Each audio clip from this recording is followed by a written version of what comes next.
Welcome to Wednesday's Weekly, a weekly information session in collaboration with the voluntary sector and public sector partners. Today's session is Visual Impairment Awareness Training, and our host is Josh. Over to you, Josh.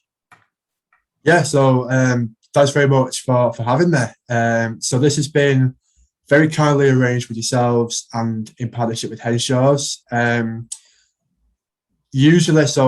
Usually you would have had my colleague doing this, Catherine, who covers the Tameside area. Unfortunately, Catherine doesn't work Wednesdays. I know that this is something that you absolutely have on Wednesday because it's called a Wednesday Weekly. So she asked if somebody else could step in and do it for her. So I said that I would do that. So you've got me instead. Yeah, we will get started. So as I say, thank you very much for organising this with us in partnership with Henshaw's. For those of you who don't know, Henshaw's is a northern charity based right here in Manchester, and we are a sight loss charity. So we support people living with sight loss and even other disabilities, a range of disabilities, to basically reach their goals and also go what we call beyond expectations. So you might see on my hoodie, it's on my hoodie, it's on my ID badge, on the back of my hoodie as well. Our tagline is beyond expectations. It's absolutely everywhere. That's just because we do help those with sight loss to hopefully either regain or keep their independence through some basic solutions and through internal and external referrals as well. A little bit about myself. So my name is Josh. I have worked here since September 2020. So I started right in the middle of the pandemic, which was a bit of a culture shock to me, I'll be honest. But working here is so rewarding for me. I absolutely love it. I've been here just over a year now. I absolutely love it to bits. And it's so rewarding for me because I'm actually visually impaired myself. I have a condition called Bilateral Coloboma. It's basically a condition where the eye doesn't fully develop in the mother's womb during pregnancy. So as a result of that, so most people with that condition have it in one eye, but me being lucky devil I am in both eyes. So the way that affects me is I'm blind in my right eye, and the vision in my left eye, it's there or thereabouts. It's as normal as it's ever going to be in that eye, but it's not well enough for me to drive, which is a shame, but it is what it is. So yeah, me doing this role, being able to give something back to the visually impaired community, it's hugely rewarding for me. And as I say, I really, really enjoy it.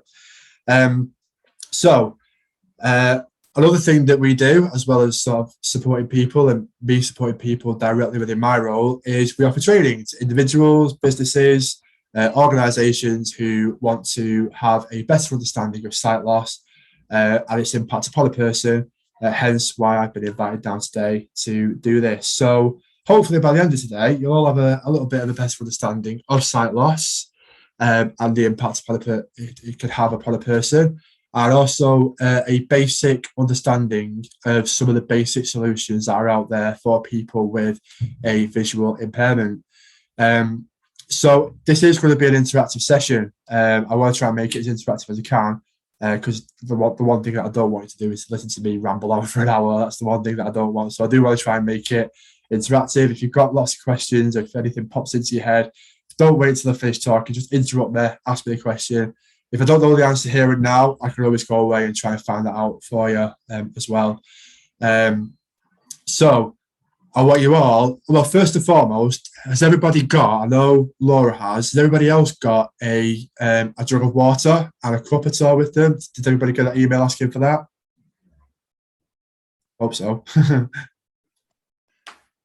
I've been out delivering sessions, so I've just got home in time to log on, so I haven't, unfortunately, but I have done that activity before, so... That's fine. Yeah, no problem. If you've got it, great. If you haven't, then Laura, I'm afraid you'll have to be the guinea pig for everybody. Everybody can sort of see how you do with it. So yeah, there's a couple of practical elements within here. If you've got the stuff to hand with you now, then great. If not, then you can always bear it in mind and go away and do the practical elements yourselves a little bit later on. So before we get on to that, what I'd like you to do is to just have a little bit of a think, though, about what you actually think sight loss is. So if I was to come to you individually and say to you, what is sight loss? What sort of answers would you give to me? This is where everybody goes quiet and be like, don't pick on me, please. I mean, like me personally, my nephew's blind, but he wasn't blind. It was caused by a brain tumor, so he lost his sight from having an operation. Okay. Yeah. So that, again, in a second, we will actually look at some of the causes of sight loss, but one of the big causes is actually illness or injury. So that is definitely one that we can that is considered. So illness or injury is a cause. But in its sort of simplest form, if I was to ask somebody what is sight loss, the answer that you could give me in its simplest form is basically it's sight that is lost. It's sight that's gone. And unfortunately, it's probably not going to come back. One thing that I do need to sort of detail is that people think that wearing glasses to correct their vision can sometimes be classed as a visual impairment. Not always the case, but you do have to remember that people with sight loss will have varying degrees of what they can and can't see. So having glasses to correct what vision they have left, yes, it probably would be classed as visual impairment. But if you just wear glasses just to correct vision, it's probably not going to be classed as a visual impairment. So there is a little bit of a fine line between the two. Another question that I always ask people, and again, get you thinking caps on this one, is, so Rebecca, you mentioned about your nephew being blind. If I was to ask you what is blindness, what answer would you give me for that? It's a bit of a difficult question. I don't know. I think it's really varied. It's different with every individual, isn't it? But absolutely, yeah. Form of sight loss, or like, yeah, I don't know, like some. You've hit the nail on the head there by saying that it's different to each individual. Absolutely, it is. But a lot of people, when I ask them that question, when I say, well, what is blindness? A lot of people will say, well, it's darkness, it's blackness, you can't see anything. And like you just sort of alluded to there, that probably isn't the case, because a lot of people who will declare themselves as blind, in inverted commas, will actually have what's called useful vision, in the sense that they can tell the difference between night and day, for example. They may be able to make out shapes and colours. And some people who declare themselves as sight impaired or having a visual impairment, they may actually be able to actually read all right as well. So, for example, with myself, I mean, I've got some notes in front of me here. The notes are in large print or anything like that. It's the standard 12-point print, and I can read that fine. But I am sight impaired myself. So some people, so as Rebecca sort of alluded to there, different people do have different levels of sight loss. And the way that they happen, so I'm going to try, hopefully this will work. I'm going to share a screen now. I just want to make sure that's, so if just get rid of that a second, minimize that, and I press that. And then if I come back to this, hopefully,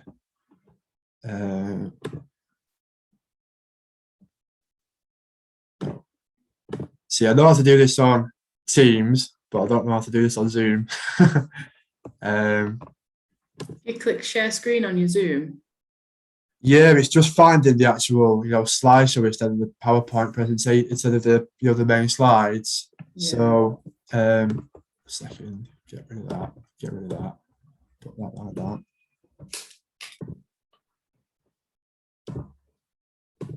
Share screen. So, there we go. Press that. There you go. Can you all see that now? Yes, perfect, brilliant. Okay, so we've already had like one sort of cause of sight loss, which was illness or injury. Can anybody think of any other causes? There's three sort of main ones. So illness or injury is one. Can anybody think of any others at all? Some people blind from birth. Yeah, so congenital. Yeah, that's the other one. So we've had this works. So we've had illness or injury. Aging is the other one, is the third one. So a lot of people have age-related conditions which can lead to sight loss. The biggest one of that being macular degeneration. And again, we'll go through some of the conditions a little bit later on. And then, of course, as was mentioned there, congenital, so from birth. So, for example, my sight loss is congenital because I had it since I was born. It's all I've ever known. But again, you know, illness or injury could lead to it. And then again, when I get a little bit older in life, when I maybe hit my 60s or 70s, if I hopefully live to be that long, I could have some age-related conditions that would go alongside the condition that I've already got. So I'm prepared for it. I am prepared for it. I'm sort of, I've sort of mentally prepared myself for something else happening within the aging process in terms of my eyesight. But with this being all I've ever known since I was born, it's a bit like, well, you know, what else can it throw at me that I'm not already used to, really? So that's me with my story anyway. Okay, what we're going to do now is we are going to move on to our first task. So if you do have a jug and the cup available, then please do have this to hand. If you can turn your cameras on for this one, if you've got it, just so I can see how we get on, that'd be really good, just so I can sort of see how you do with this, and you know, share your experiences with me as well. So I will I'll stop sharing for a moment so I can come back to the main screen like so. And yeah, so what I would like to do, because as I say, it is a practical session, I would like you to get your jug, get your cup, and I would like you to, yep, all prepared there, Laura. I would like you to either close your eyes, or if you've got a covering, an eye covering, use that instead. But I want you to pour me a glass of water, and I want you to do this as best as you can. So that's why I said get a towel as well, because I don't want to be held responsible for anybody's expensive laptops or computers getting water all over them. So if you've got a towel to hand, use that as well. And what I want you to do when you do this task is I want you to imagine that I've come to that. You're working behind the counter at a cafe, and I've come to you and I've said, right, I would like either a cup of coffee, a cup of tea, or a glass of water. And I want you to give me my money's worth, basically. I don't want to be coming back and being like, where's the rest of it? Like, I pay £1.50 for this, I want £1.50's worth. I'd like you to get it to, you know, about a centimetre or two off the top, so that I'm going away and that I'm going away a satisfied customer, basically. So I'll let you crack on with it, give it a go. Use whatever methods you want to do this, and then we'll discuss the methods that you use once you've completed the task. So away you go, give it a go. Let's see how you do.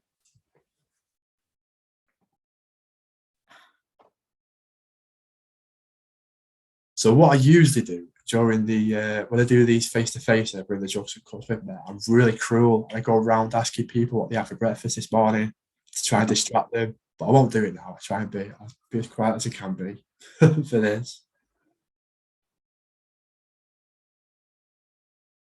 So I can see Laura's struggling. She's getting there or thereabouts. Oh, you've muted Laura. It's a good job I'm muted because I went over the cup. Oh, okay, right. Yeah. Okay, wow. So everybody else who was doing that task, are we all complete? We all done? I think so. Perfect. So Laura, so obviously you're like pretty much a guinea pig with this task. How did you find that? Was that difficult to do? It was more difficult knowing when to stop, because you can use your hands to feel the cup and the end of the jug and sort of guide it in that way. But then knowing when to stop without actually putting your fingers in the water. Yeah. It was a bit hard, and then I've spilled. So did you put your finger in the water at all? No, well, I didn't want to contaminate your drink. Well, there you go. Yeah. So I mean that's one thing when I always say to people, you know, what method did you use? Some people do say, well, put the finger in, and I say, well, hold on a minute. If it was a real situation, and you were putting your finger in, and you were serving to someone, they're going to say, hold on a minute, you've got your finger in that. That's hygiene issues. I don't want that. I want a refund. Plus the other side of it as well. So if you're making a hot drink, for example, the last thing you're going to want to do is put your finger in because you may end up burning yourself. So put your finger in. That's one method. You mentioned about the jug and the cup. So did you go off the weight with that at all as well? No. But this just See- felt, because the yeah. jug has a little. See, what some people have is if you've got like so if you've got like a plastic tumbler like so, that's pretty light as it is. But if you start to fill that with water, it's obviously going to get heavier. So some people feel that as to where they're up to with it when they do this activity. Other people as well go off the sound, so they will try and listen. So that's why when I said before, when I do a face-to-face one, sometimes I'll go around and talk to people deliberately so they can't use a sound, just sort of take that sense away from them a little bit. But some people, as they do use a sound, just try and get a little bit of a judgment as to how far it is from the sound of the water going into it. So there's a few different methods that people use for it. In terms of solution for this, so I'm going to go through a little bit of the solutions now. So what some people do, these are real solutions that I've had people tell me about in the past, and even ones that I've used myself. So one very basic solution that I've had is someone, if they're pouring a drink, they will put the cup in the sink without the bowl in or with the plug out, and they will pour the drink that way. That way, any spillages go straight down the sinkhole, and they don't have to worry about going on the side or anything like that, or even burning themselves. A high-tech solution, and you may have these if you work in an office, for example, and you've got a staff room, you may have one of these, what we call high-tech solutions, in your staff room already. Can anybody think of what that might be in terms of the hot drinks particularly? I've seen one of these. You hook it onto the cup, and as you're pouring it in, once it makes a connection or touches a sensor, the gadget starts to emit a sound. Okay. And that's to tell you that you've reached that particular amount.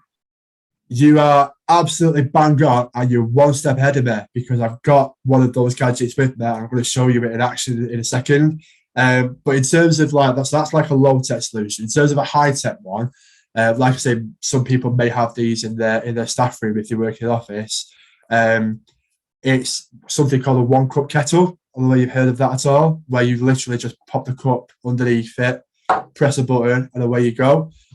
Most staff rooms will have coffee machines that do this. So I know a lot of places will just literally, even like at leisure centres as well, where you just press a button, pops a cup out, fills it up to a certain level for you, and all you've got to do is just take it away and it's done. You don't have to worry about burning yourself or anything like that. Obviously, if you drop it, then that's a different issue. But in terms of actually pouring it, you're not gonna hurt yourself with that. But yes, the other method, as you alluded to then, I'm just going to push my laptop down and put the camera here, because in true Blue Peter style, here is what I made earlier. So I've got a nice pink cup to match my pink hoodie. And I've got a jug here as well for water. And I do have that little device that you were talking about a moment ago. So this is called, I don't know if people can see that okay. So that's called a liquid level indicator. And just as you were mentioning before, there are 3 different prongs on this one. So there's 2 long ones and 1 shorter one. The longer ones are for pretty much when you're making a soft drink or a cold drink. And the middle one, why do you think the middle one's a little bit shorter for when you're making a hot drink maybe? Putting milk in. Bingo. Spot on. Yeah. So if you're making a hot drink, for example, you would obviously pour your water to a certain level, and then when you add the milk in, that will then vibrate a little bit more to indicate that you've poured the milk and you can stop pouring. So I'll show you this in action. I'm hoping you'll be able to hear it. If not, at the very least see it. So I'll put it down a little bit more. Hopefully you can see that. So as I say, you get the jug, put the water in, like so.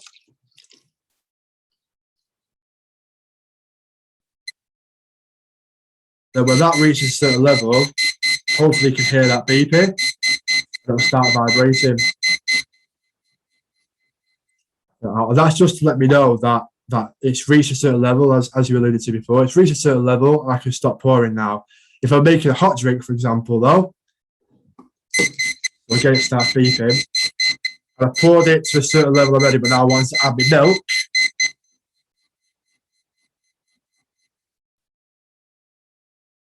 It's a little bit faster, a little bit more rigorous with the vibrations. And again, that's just telling me that, you know, it's reached the second level and I can stop pouring that now. So they are called liquid level indicators. The sensory team at the local authority will actually come out when they do an assessment with people. They usually have these available on them, and they will usually just give them away there and then when they do an assessment with somebody. Or you can, I mean, this one was on the top as well, you can actually buy these from the RNIB. The RNIB have a shop where you can buy these from as well.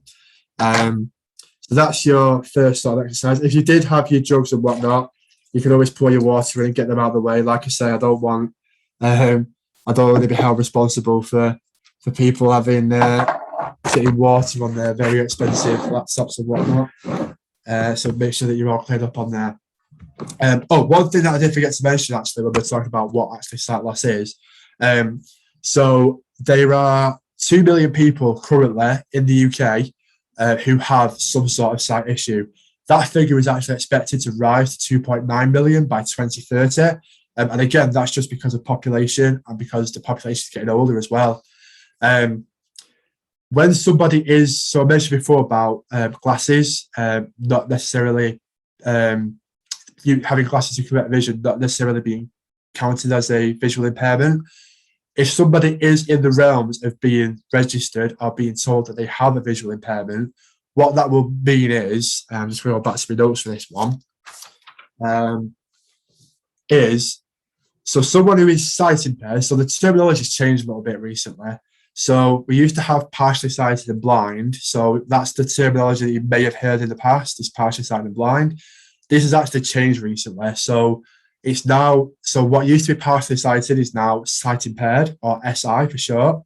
And what used to be blind is now known as severely sight impaired, or SSI for short.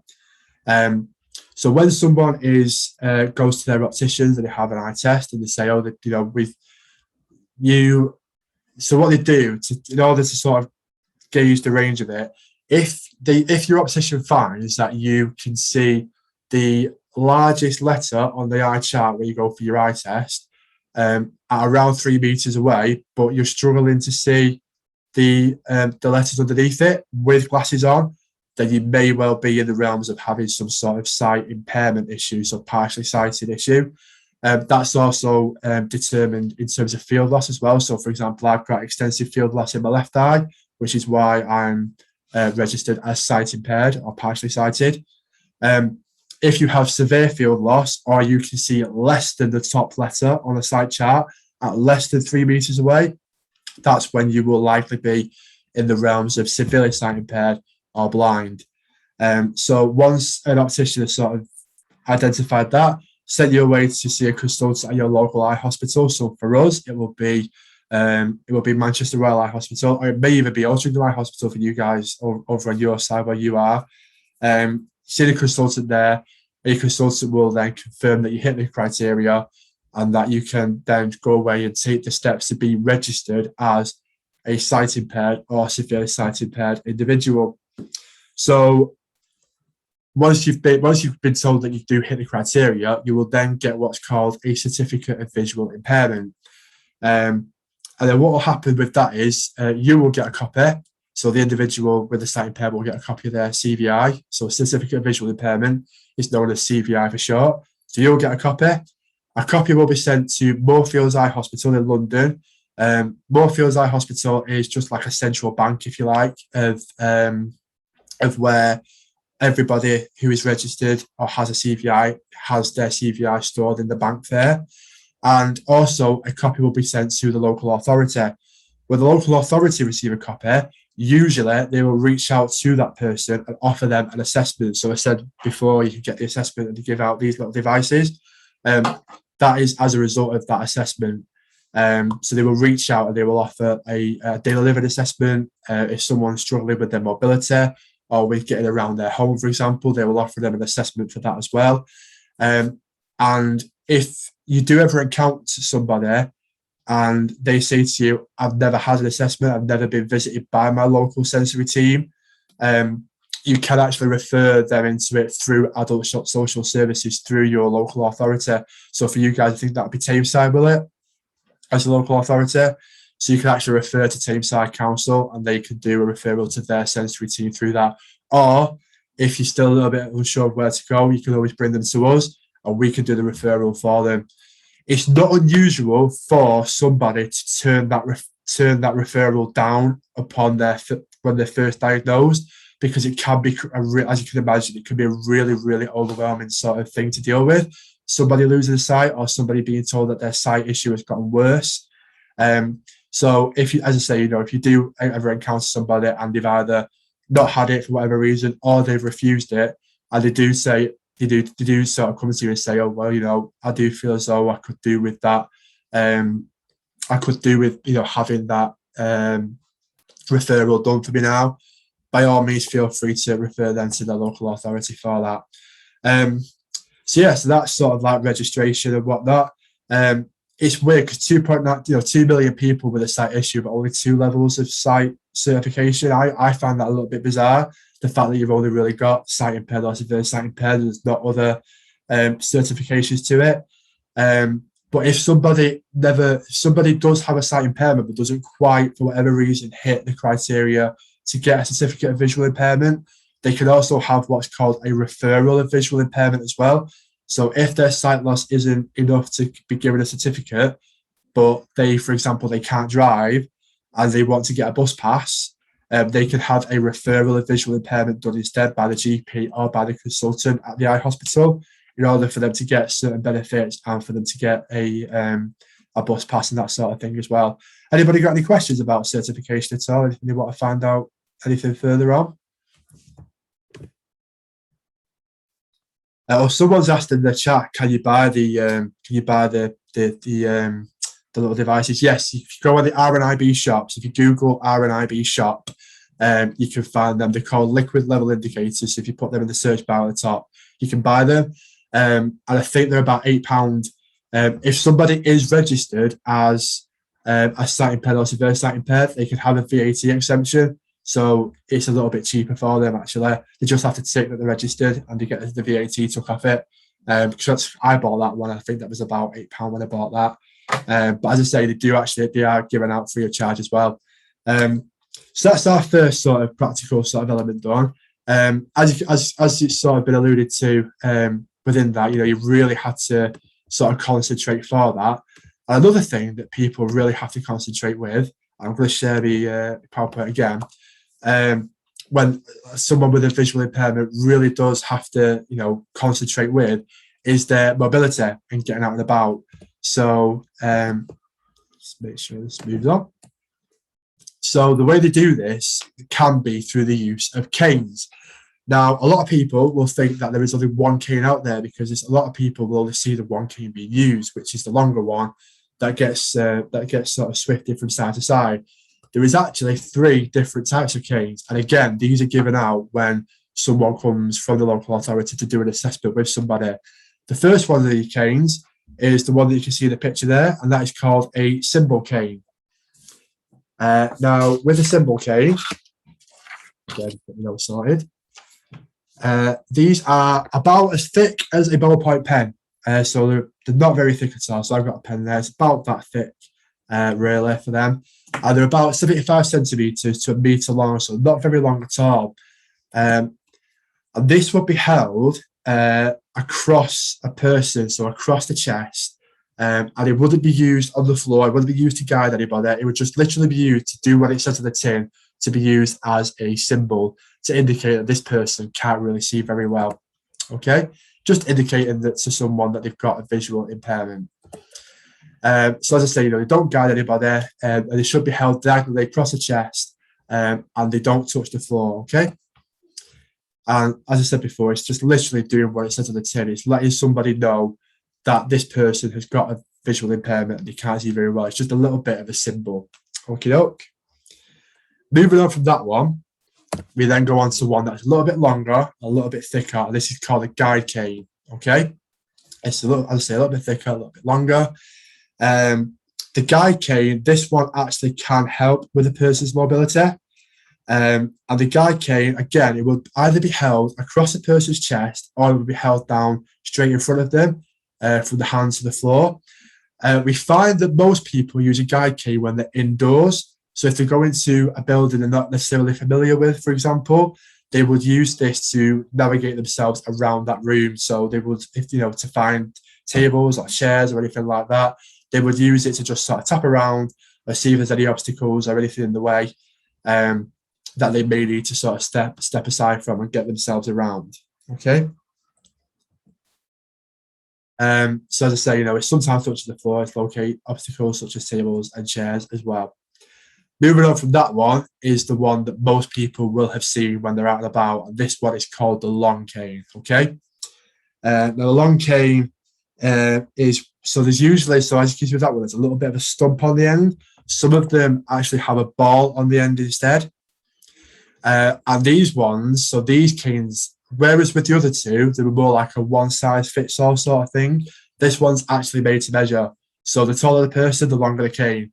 When I stand up, I'm 6'3", I'm 193 centimeters. So if I was to have a long cane, my long cane would be a lot taller than somebody who was 5'7", for example. When stood up and when upright, the cane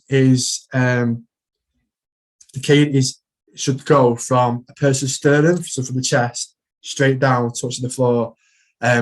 So as I say, if I was to have a long cane with me now, if I was to stand up and hold it in front of there, ideally, with it touching the floor, with it upright, it would be in front of my sternum, like so. So as you can see on the picture there, they do usually have a rubberized handle. As I said before, they are held from the navel to the floor. And again, you might have seen this out and about with people when they are using the long cane. It sweeps from side to side. And this one, again, it's used to help with people's orientation and their mobility. So it's used to locate landmarks, used to locate obstacles, and it's just enabling that person to navigate a route safely. Does anybody know, I'm just going to go back a slide as well, does anybody know what the red stripes on a cane mean at all? If somebody's got red stripes on the cane, what does that indicate as well as the visual impairment? Does anybody know?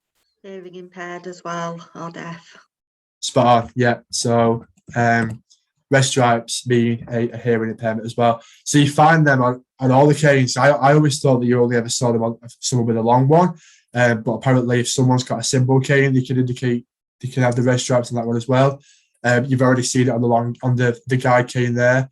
And I've actually dealt with people firsthand who've come to me, or they come into the offices, or they come into a hub, for example. And when they've walked in with their long cane open, they have the red stripes on it. So straight away, I'm like, okay, there's a hearing impairment there that I need to take into account as well. One of the conditions that I do know a lot of people who have a long cane and have the red stripes on with is a condition called Usher syndrome. And that is a dual sensory issue. So I know that I worked with a lady very closely not too long ago to do like a confidence building session with her. And when I went and met her for the first time, she had her cane open with a Rolls Royce sticker on it, and she called it a Rolls Royce, which I thought was quite funny. But she had red stripes on it, and she said to me, "Oh, by the way, I've got Usher syndrome, so you'll have to speak up as well when you're out, sort of like, you know, assisting me and guiding me, sort of thing." So it was just a nice little sort of visual indication of somebody having that issue as well. What should we look out for though if people don't have a cane? So the example I'll give for you is if you go and visit somebody, or you know somebody, a relative, a friend, work colleague, somebody that you're going to encounter through work or through any voluntary work that someone would do with you, if they were to go around and there was some sort of like very subtle sign that someone might be maybe having an issue with their sight, may have an undiagnosed sight issue, what sort of signs do you think we should maybe look out for in that at all?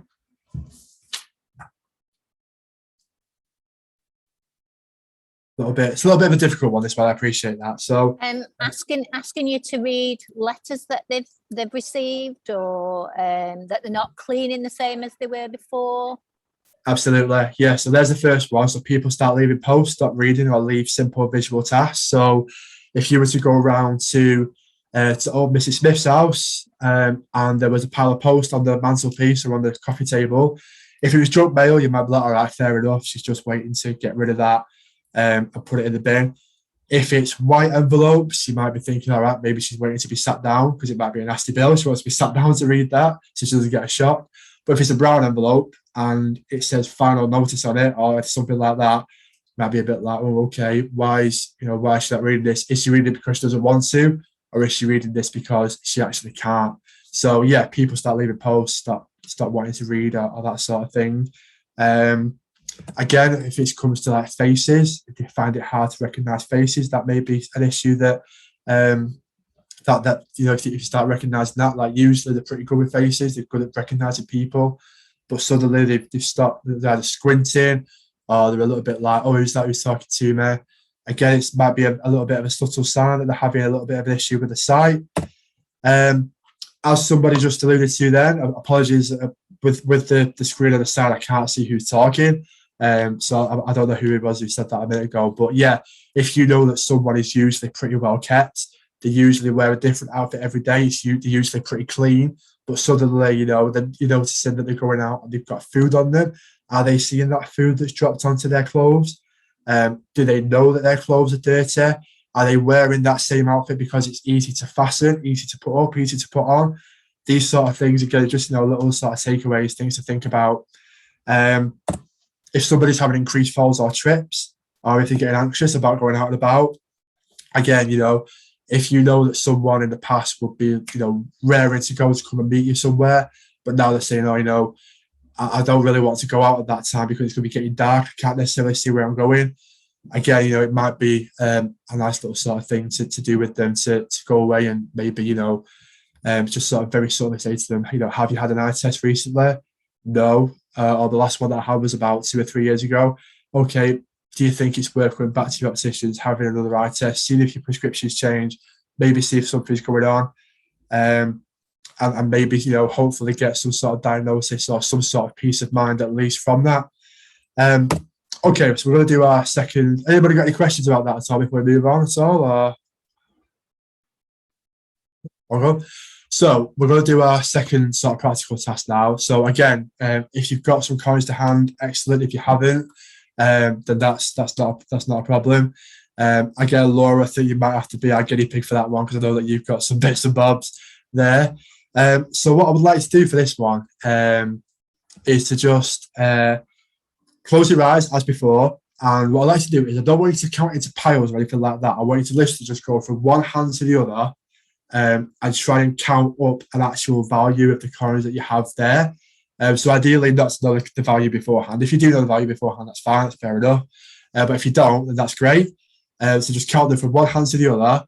Try your best, feel around, get as best a feel as you can for it, and give me your final value at the end. And then if you open your eyes and look, just sort of see how far out or over that you were from it. So I'll stop sharing for a moment and then we'll come back to it. And again, I can see how people get on with this one if they want to go away. And again, you know, if you want to do this task later on, just sort of see how you get on, then that's absolutely fine. So I'll stay quiet and I'll let you concentrate and do this now. If you just want to give me like a thumbs up once you've done it, that's fine.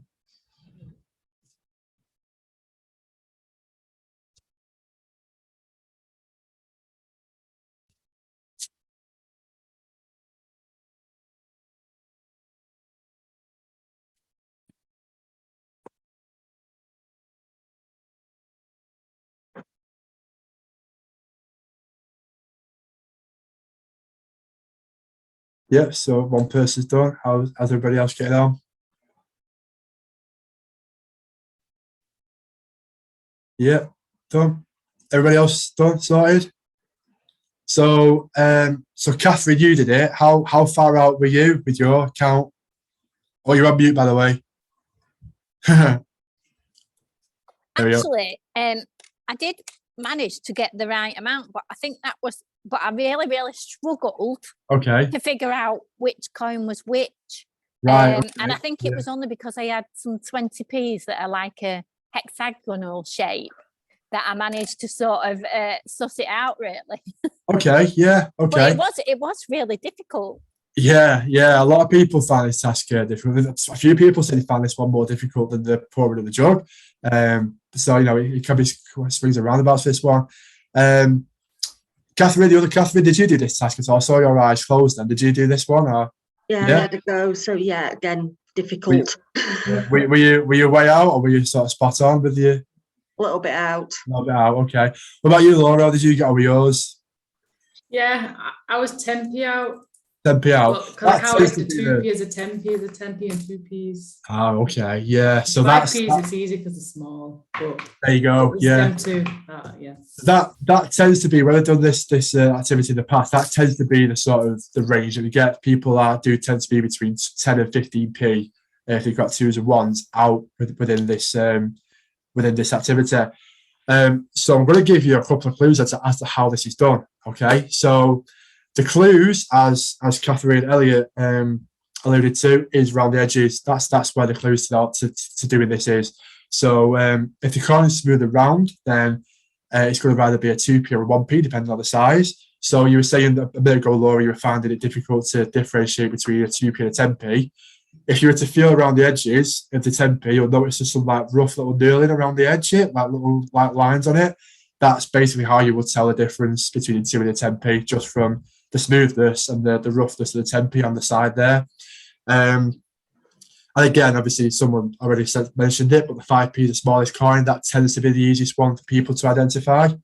7 sides, small one, that's going to be a 20p around the edges if it's small. A little bit larger, that's going to be 50p. We've recently, I always say this recently, it's been a fair few years now, but we've got a new pound coin, so 12 edges around your pound coin. That's going to be your pound coin for that one. If it's going to be a little bit thicker and circular, that's going to be a £2 coin. And a lot of people with this, someone says you have to go, that's absolutely fine. If you need to leave, that's absolutely fine. Not a problem. Thanks very much for sticking around. Some people with this asked me about notes. So I did a session last week and someone said, well, how do people count notes? So we're very lucky in this country, actually, to have our notes be of different sizes. So the £20 is the largest one. Smaller than that, you've got £10. Smaller than that, you've got a £5 one. So people can sort of differentiate between that. Another way that people do it is, so there's a smartphone app for everything nowadays, and there is actually a smartphone note detector app. I kid you not, there's a note detector app for it, which blew my mind. When I found out about that, I was like, no way, that's brilliant. And there is actually a note detector that you can buy from the RNIB, a little device where you hold it in front and it will tell you the notes.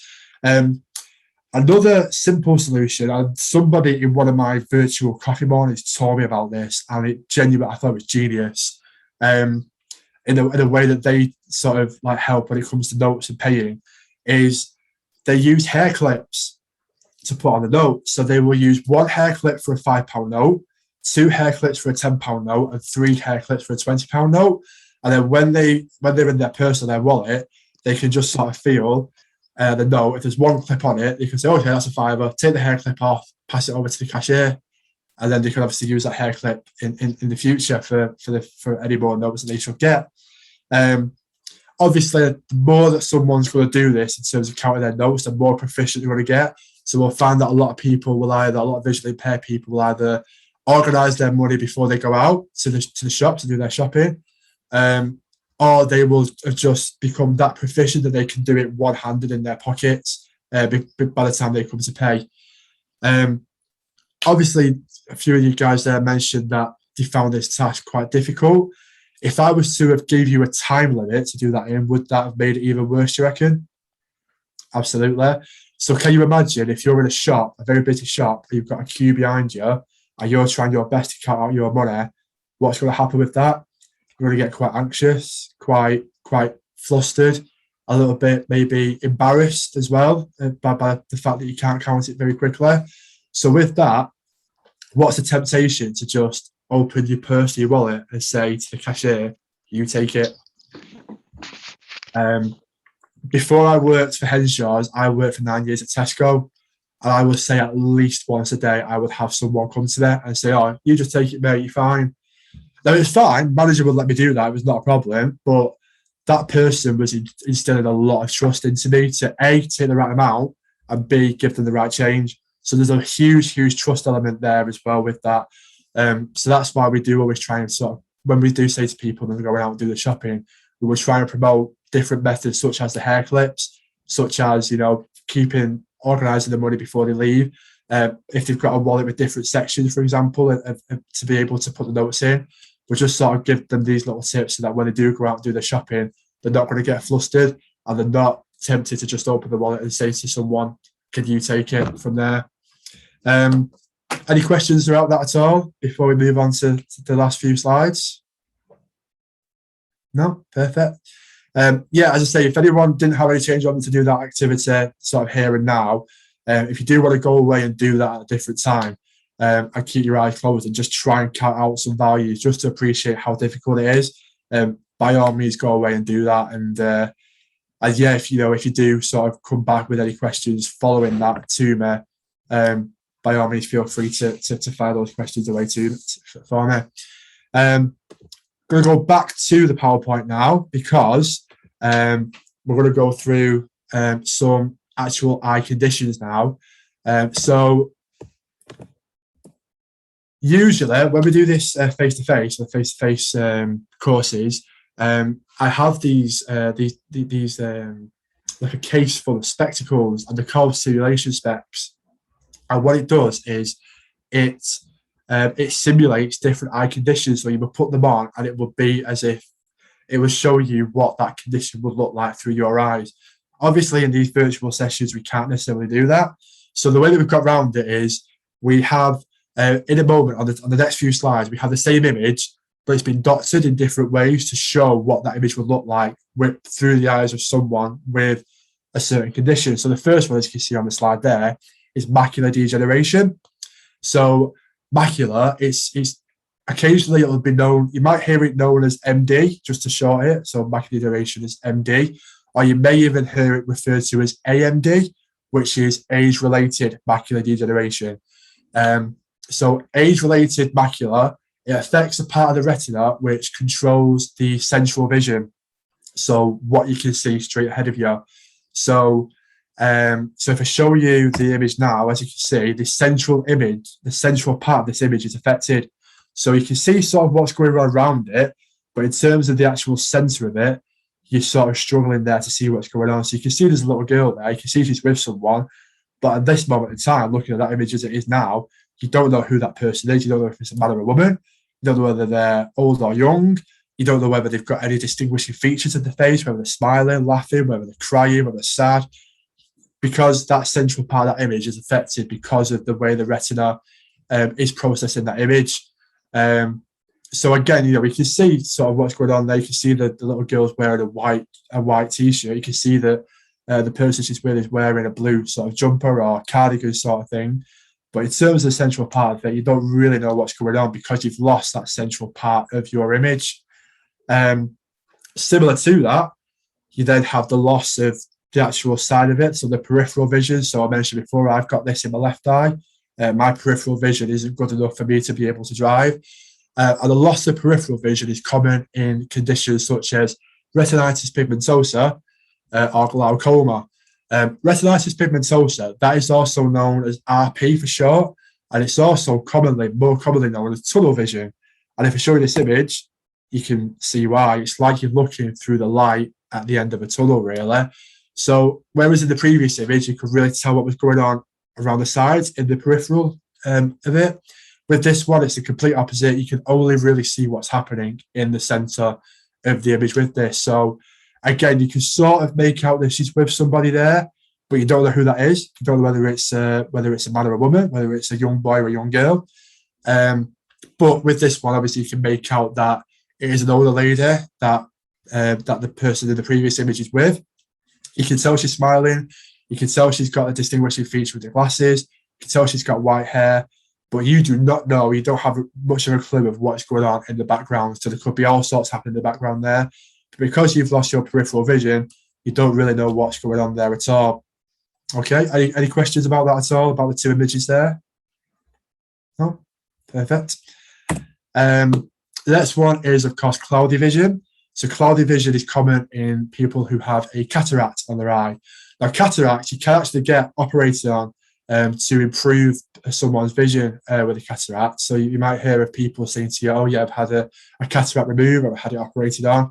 But somebody with a cataract in their cloudy vision, that is how that image would probably look to them. So you can see it's a little bit cloudy, a little bit dark.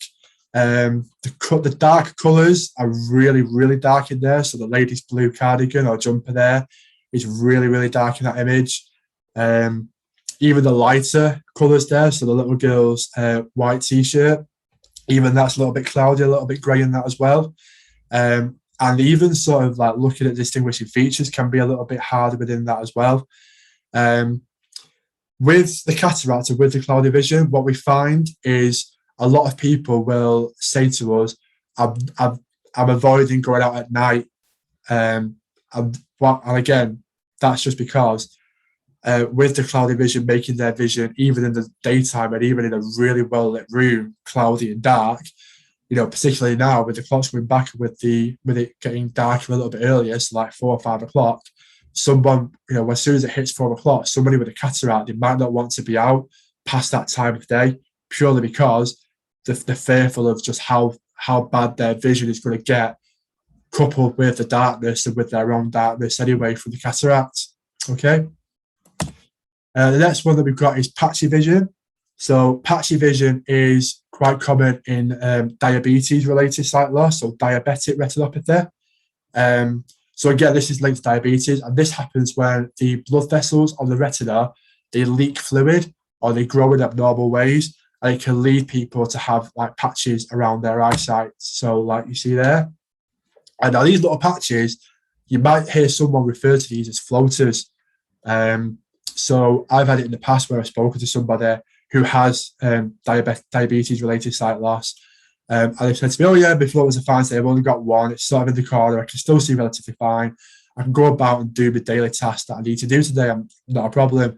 But then I'll speak to them a week later, and they'll say, oh no, it got to like Friday and I had to stay in for the entire weekend because my floaters were really bad. There was only like little bits and bobs of images that I could actually see when out and about. So I thought it's best, for my own safety, to just stay in. And that's how it is, unfortunately, with people with diabetic retinopathy and with these floaters. Some days you can have what's called good days, sometimes you can have bad days, where they will genuinely just turn around and say, do you know what, it's not worth me putting myself in danger today by trying to navigate myself around with my eyes played up as they are today. So again, that's sort of how this image would look with someone who has diabetic retinopathy and diabetes-related sight loss. So, you can see some of the features of the lady and the little girl, but not massive amounts of it.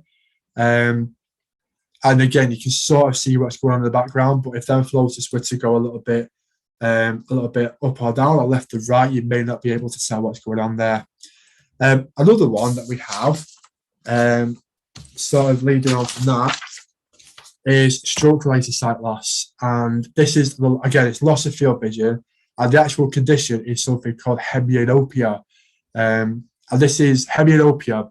Basically, it's a loss of vision on one side. So I could technically refer to my condition as hemodopia because I have a loss of vision on my right-hand side, which is what this image here is like. So really, that image is as accurate as I could get to show someone what my vision's like on a day-to-day basis. So I can see, if I was to look straight ahead of me now, I can see the left-hand side of a room fairly well. I can see the left-hand side of stuff fairly well. But on the right-hand side, it is basically like pretty much darkness. It's hand movements only, really, on the right-hand side. I can see shapes and colours and hand movements, but nothing else. And that is what someone with hemodopia or with stroke-related sight loss would be able to see. So if somebody wanted to see what was going on the right-hand side of this image here, they would really have to turn their head and use their left eye in doing so to be able to sort of see what's going on the other side of the room. And similarly, if someone was to have the sight on the left-hand side, they would really have to turn their head to the left and use their right eye to see what is going on there or thereabouts within that. Any questions about hemodopia at all, or about stroke-related sight loss? Okay. The next one, and again, a lot of people don't think that this is something to do with visual impairments, but this is visual hallucinations. Now, one thing, I've got some notes on this because it's a little bit of a grey area, this one. And it's this is to do with a condition called Charles-Bonnet syndrome, or CBS for short. Now, Charles-Bonnet syndrome, it causes a person whose vision has started to deteriorate to see things that aren't there. It's there, so their brain is making up for the sight that they've lost, basically, and it's replacing them with images. And these images can be of anything. So they can be they can be simple repeated patterns. They can be complex images of people, objects, or landscapes. And the patterns, they can take the form of grids, shapes, lines. They can appear bright and vivid, or they may just cover everything that a person sees. And the more complex ones, they can involve people, they can involve places, they can involve insects, and they can also involve animals, as the image there shows. So as you can see there, you've got your standard sort of kitchen worktop, and in the middle of all that, you've just randomly got a Great Dane. And that is just because someone who is in the process of having their sight deteriorate, their brain is just creating that image of a Great Dane in front of them in their kitchen. When this happens, so Charles-Bonnet syndrome, it's not related to mental health, it's not related to dementia or anything like that. It is simply related to sight loss. And when this happens, unfortunately, there's no known cure for Charles-Bonnet syndrome. With the help of GPs and consultants and the optometrists, people will have to come up with their own, and they often do come up with their own coping mechanism for this. So a lot of people that I speak to who have Charles-Bonnet syndrome will basically, when they see an image, they will either ask someone can you see that? If they say no, they're like, all right, okay, it's just my eyes playing up, fair enough, it's fine. It'll disappear in a moment, or it'll, if it does stick around, I know that it's not real. I don't need to be afraid or scared of it. So that's one way of just sort of them, coming to terms with it and having a coping mechanism with it, if you like. Another way is people start to talk to it. People I've got one lady who's in one of my virtual classes. That's Stretford for you with the place. There's a police station directly opposite our office, so that's why you might have heard the police sirens going off there. But yeah, another situation I had was I spoke with a lady who she's in one of my virtual classes, and she has Charles-Bonnet syndrome, and she says every so often a giraffe will walk past her living room window, and she's even given it a name. She said, oh yeah, I'll give it a name, I'll call it Jeffrey. And when it comes, I speak to it and I tell my husband, no, Jeffrey's here again. And that's just her way of coping with it. And that's just one thing that people will aim to do when it comes to Charles-Bonnet syndrome. So again, with this image here, so this image is static. The images can actually move as well. So it can, if they move from one room to another, they will sometimes find that the image will follow them. It will start to move as well with them. And the image can last for several minutes, it can last for several hours, but eventually it will go away, but usually the image will actually come back, or sometimes it will stick around, unfortunately, with Charles-Bonnet syndrome. If anyone wants to find out any more about the conditions that we've gone through there, by all means, feel free to get in touch with me, and I can send out some booklets that we've got from the RNIB that detail different conditions. And I can also direct you to pages on our website as well that detail some of the conditions as well as that. So what I would like to do, I'm just going to keep an eye on the time because I don't want to keep you as longer than I need to. I've got you till 2:30. Is that right? Yeah, that's fine. That's okay. So communication is a big sort of it's a big sort of issue, I would say, with sight loss. It's a big sort of thing that we're trying to get people to overcome with it, because a lot of people will come to me at the end of these sessions and they'll say, or even within the sessions, and they'll say, what do I say to someone with sight loss? What do I ask them? What can I say to them? How can I communicate with them? So it's a little bit of a grey area, but hopefully throughout these sort of next few points, we can sort of overcome that sort of taboo, if you like, of what to say to someone with a visual impairment. So one thing that I will say to people is, if you are ever with someone and you say to them, oh, did you see that on Coronation Street last night? Oh God, what did they say? Did they see or did they watch? don't worry about it, it's fine. Chances are they will say exactly the same thing to you. They'll say, oh yeah, did you watch that? Did you see this? Or did, that's that sort of thing. Absolutely fine. Using that terminology with them, chances are they're not going to get offended. 9 out of 10 people will not get offended by that. And if they do, again, you can just apologise and hopefully move on from it. But I've found certainly with a lot of my colleagues here who have whose sight impairment is a lot different, is a lot more severe than mine. They will say to me, oh, did you watch the football at the weekend? Did you watch such and such a thing on Netflix? And I'll be a bit like, I sort of sit around and say to them, oh yeah, did you? And when I first started working there, I was a bit like, am I allowed to ask them, did they watch it as well? Am I allowed to say, did they watch it? But they've just sort of come to me and said, oh no, it's absolutely fine. Like, it's the easiest way of us sort of saying it and communicating with you, and we don't mind it at all. But if you are in a room with a visually impaired person, and you are wanting to sort of, communicate a little bit better with them, so here's some sort of points for you to go and take away. So if you can just, announce your presence, it's a very, very simple thing, but if you announce your presence, it just lets you know that you are there with them in the room, okay? If you can introduce yourself by your name as well, it's a little bit more personal. It gives you a little bit more of a connection to that person as well.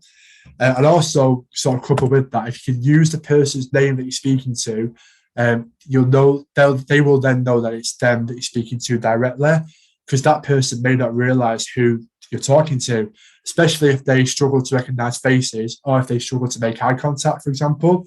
So, for example, if someone could be sat in a room with me now, they could be sat directly opposite with me. I could say, oh, would you like a drink? Silence, nothing. But if I was to say to them, oh, would you like a drink, Mrs. Jones? Oh yeah, I'd love one. And again, it just lets them know that I'm talking directly to them, and that it is them, that, it's their attention that I'm trying to get, especially, as I said, if they can't necessarily see the eye contact from that. This is a big one, this one. I have heard of multiple cases where somebody has gone to the eye hospital, of all places, the eye hospital where you think they would be really clued up on this sort of thing.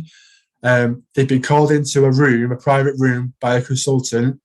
The consultant sat them down, realised that they've forgotten the notes, and they've forgotten to go and get something, got off to go and get it, come back into the room, and this person who they've sat down is giving their life story to an empty room purely because they haven't told them that they are leaving. So if you are needing to leave the room to go and get something, are you with a visually impaired person and they might not necessarily know that you are going to leave the room because they can't see you leave for whatever reason, if you can just sort of let them know that you're leaving, it was just, it will save the embarrassment of them talking to an empty room, of them not knowing that you're there. And again, if you just sort of say, oh, excuse me, Mrs. Jones, I've forgotten something, I'm just going to go and grab it. When I come back, I'll let you know that I'm back in. And again, when you come back, okay, I'm back now. We can proceed with whatever it is that we need to do. Okay. Some more tips from moving on from that. So again, if you just ask someone, where's best for me to sit in the room? Where's best for me to stand?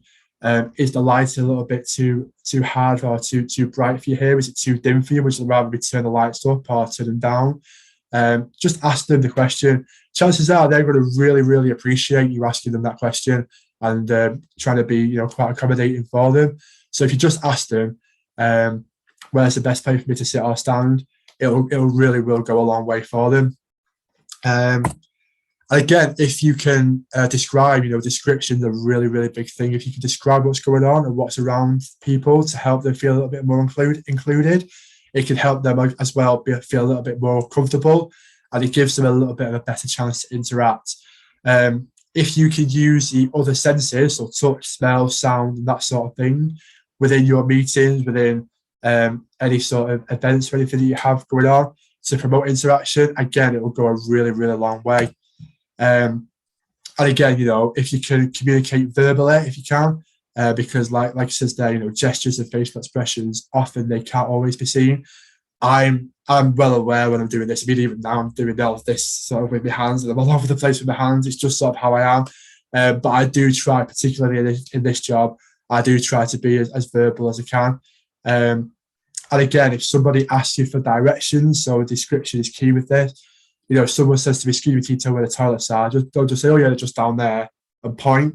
And he can say, oh yeah, they're 3 doors down on your right hand side. So by the 4th door, if you feel for that one, that'll be where the toilets are. And similarly, you know, if someone asks you where the bin is, don't just point and say, oh, the bin's just there.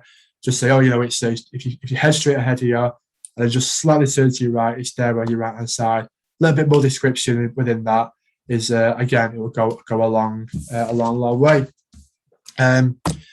One thing that that a lot of people do struggle with when they're out and about, or when they do get their vision, when they do get diagnosed with having a sight impairment or a visual impairment, is contrast. So again, if you're doing an event or an activity or a meeting of some sort, and you're needing to use any sort of tools or anything like that, just have a little think before you do this about contrast. So as you can see on that image there, a yellow cup and a yellow background, that's a fairly standard example of poor contrast, because obviously the 2 colours are blended into one. So you think earlier you did the pouring a glass of water into a cup. If you were to do that even with your eyes open, and your vision isn't too good, and you've got a yellow cup and yellow background, if the colours are blended into each other, chances are, even with fairly okay vision, you might still end up missing it. And the way to get around that is to just, you know, try and change the cup if you can, put it on a different background. And again, that image there is a decent example of what is good contrast. I mentioned before about the sensory team coming out and doing assessments with people, giving them the canes, so the symbol canes, long cane, giving them the little liquid level device. Another thing that a lot of the sensory teams will give out is contrast sheets. So that one there is just that's just like a yellow Word document that we filled in yellow and laminated it. The sensory team will actually give out really bright or dark coloured contrast sheets for someone to place down on a kitchen worktop, on a coffee table, for them to be able to tell when a dark item is against a light background, or when a light item is against dark background. Because, for example, if someone has a TV remote, this is something that a lot of people say to me they're always losing. If they have a black settee, for example, and they put their TV remote down, when they come to find it, they can't necessarily see it again. So what they will do is they will get one of these contrast sheets, pop it on one of the seats of the sofa, and when they use their TV remote, they will place it on top of the contrast sheet, just so it stands out when they come to get it again. And they do this with all sorts of other things, like the glasses case, the mobile phone, for example, if you put it down on the side, keys, that sort of thing, just so it stands out a little bit against the contrast sheet. Mentioned before about description. Again, description really is key. You're going to see a nice fancy little animation that I did now with the clock plate like so. No expense spared on the animation front at all. So again, description is key with this one. And the clock system is a nice little sort of way of describing things, because it can tell someone what's going on. So I use the plate of food as an example. So if you were to serve somebody a meal who is visually impaired, and they don't necessarily know what's going on the plate, you can then say to them, okay, Mr. Jones, for your tea tonight, I've made you chicken, rice and veg. The chicken is located between 12 o'clock and 4 o'clock. Your veg is between 4 and 8, and your rice is between 8 and 12. It's a really, really easy system. It's verbal, and also it's a little bit less of a hazard for that person as well, because you think if they're using a knife and fork to hope to go away and cut up their chicken, if they're going to try and cut up their veg or their rice, which doesn't necessarily need cutting, they may end up, catching their fingers or hurting themselves or cutting themselves from that. So it's a little bit less of a hazard using that system. And again, using the meal and the clock plate as an example with that. I mentioned before about somebody asking where the bin is. Again, that's using the clock system for that would be a really, really good system. I don't know if you've got any drivers within the meter at all, but I know that when people learn to drive, they get told about 10 and 2 on the steering wheel. Again, because most people know that the standard sort of clock system, they know where 10 and 2 is to be able to place their hands. This is the same sort of system. So if someone was to say, excuse me, can you tell me where the bin is in this room? You can say, okay, yeah, if you head towards 12 o'clock and then do a slight turn towards 2 o'clock, between 2 and 3 o'clock, that's where you'll find the bin over in that corner there. So it's a really, really easy system, verbal. And it's a little bit less of a hazard. Someone's less likely to bump themselves, to cut themselves, have a fall, or injure themselves from that. Okay. Any questions or any further information about the clock plate there at all? Oh, perfect. Okay. So, what could we do to help people with visual impairments that we may encounter in our day-to-day lives, within our work, within our community? So, accessible information is a real big one. So, if you are able to offer information in an easy to read and understandable format, again, it will go a really long way to helping that person feel included in whatever it is that you're doing. So if you could offer anything in audio, in large print, and even in Braille as well, then that would be a really good sort of way of making someone feel included and going a long way to helping them be a part of something. I'll be honest with you, Braille is a little bit of a dying art. We're finding that less and less people are coming to us who are able to read Braille. And that's just because of the digital revolution, really, the digital age that we live in. A lot of people are using smartphones now to take pictures of stuff and have it read out what it is that a piece of paper says. There's software for computers. There's a software called JAWS that can process web pages and bits of paper through a scanner. They can then read out what it says. There's also an app, I believe, called Seeing AI that's only available on Apple devices. And again, what that does, it takes a picture of something and it processes it instantly and starts to read out that document. So I are finding that a lot less people are using Braille. However, those that do, if you can accommodate Braille for them using the Braille system, again, it will go a long way to helping them out. Again, I said before about asking somebody, if you just ask someone, what would make it easier for you? And each person, is different. So someone with two people with the same eye condition may be able to see different things. If you just ask them, can you tell me what can you see? Or where, what sort of areas do we need to maybe improve on? It would hopefully make things a little bit easier for them. So, each person's different. Just remember that there are different types of residual vision. Another one at the bottom there, so about travel, particularly with myself, I know that travel can be a real big barrier. So if you are holding a group or an event, or you're wanting to go from one place to another for whatever reason, just think about how that person can access it. Is it served well by a decent public transport line? Is there a suitable place within the grounds for someone to be dropped off if they get a lift or a taxi? Is there things like Ring and Ride available within the area? Just little things to sort of take away and think about from that. Really. Move on from that one. So again, if you ask them, what can you see? What could we do to make the environment a little bit more accessible for you? If you have tactile stuff, if you can promote the other senses, so hearing, touch, sound, if you promote them within any sort of meetings or activities at all, to make someone feel included, then that'll be really good. And again, signage is a really big thing. So again, the examples I gave you will be with toilets. So not everybody can see where the signs are for the toilets, because if you've got a dark colour in a font against a dark background, it doesn't really stand out. They might not be able to see it. So if you can go away and get like a large print sign and have a light colour against a dark background, or a dark colour against a light background, just so it stands out, just so it's a little bit easier to read and understand, again, that will go quite a long way, really. As mentioned at the start, people usually, when they are given their CVI and they are put on the local sight loss register, will be offered a visit from their local authority, the sensory team. If they haven't had one, then you can, by all means, just suggest a visit to them. Say, oh, have you had a visit from the sensory team before? You haven't? Okay. Would you like me to arrange that for you? Would you like me to get in touch with the local authority? Would you like me to put you in touch with a sight loss charity such as Henshaw or the RNIB, who can sort that out for you? And they may refuse that again, or they may well be at a point now where they're really struggling and they might need that referral making. So they may really appreciate you asking them that question. And again, coupled in with that is eye tests. The NHS recommends that people have their eyes tested every 2 years.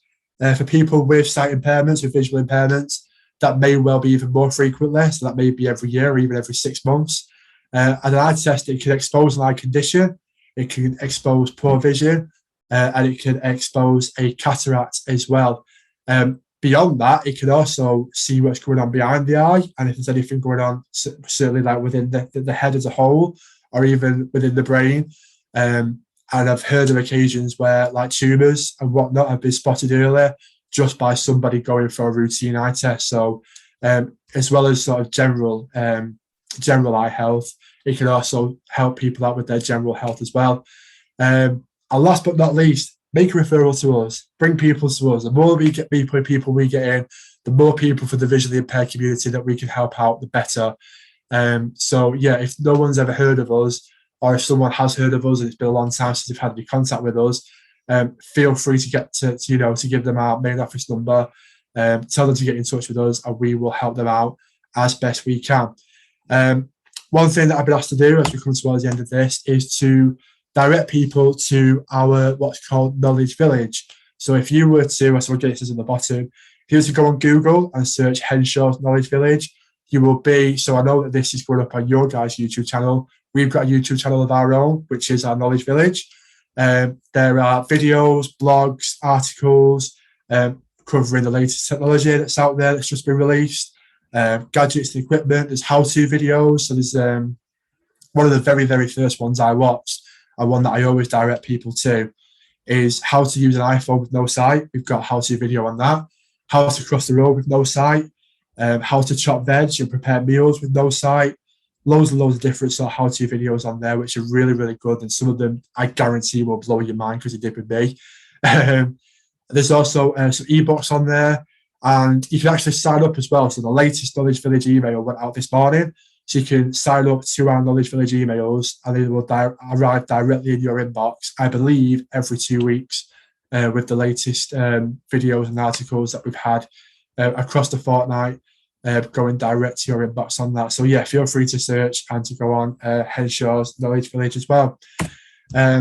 Last but not least, who to call. So again, we've already mentioned local authority, the sensory team. Feel free to refer somebody into us, or even to somebody's local visually impaired society or charity. So the RNIB is obviously the national charity. There's places such as the Stroke Association as well, the Macular Society, who cover Manchester and who will also cover other areas of Greater Manchester as well, and even somebody's local optician, just tell them to go along and maybe have their eyes tested as well from that. And that is Visual Impairment Awareness Training done and dusted. Thank you very much for having me along and letting me do this. I really do appreciate it. If anybody's got any questions that they would like to ask me, or anything they would like to find out, then feel free to fire away. But yeah, as I say, thank you very much for inviting me along and letting me do this. I really do appreciate it. This is Catherine Elliott. I've got a question.